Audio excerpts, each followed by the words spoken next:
আজকে না বাংলাদেশে যে পলাশ ভাই যে মারা গেছে তার মতো আরেকটা ফ্যামিলি আমার দোকানে এসেছিল, ঠিক আছে? মানে আমি ব্যাপারটা না শেয়ার করে ঠিক পেরে উঠছি না, সেই কারণে শেয়ার করলাম। এসে 650 টাকা দামের যে চুড়গুলো হয় সেই চুড়গুলো বউটা পছন্দ করেছে।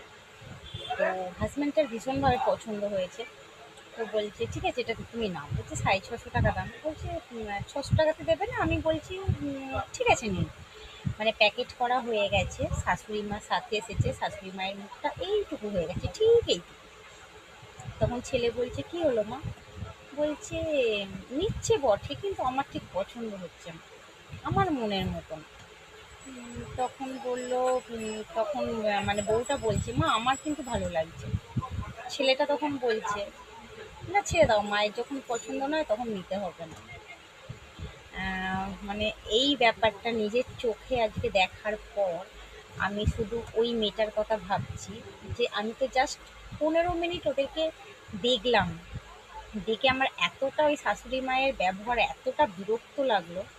আমি শুধু ভাবছি যে ওই পলাশ ভাইয়ের স্ত্রী কীভাবে 2 বছর ওই মহিলাকে মানে সহ্য করেছে, যে সব যা সব শুনছি কী করে সহ্য করেছে। তো যাই হোক, এটা একটা শেয়ার করলাম। বাস্তবে এরকম শাশুড়ি কিন্তু আছে, আজকে আমি নিজের চোখে দেখলাম, মানে নিজের চোখেই দেখলাম।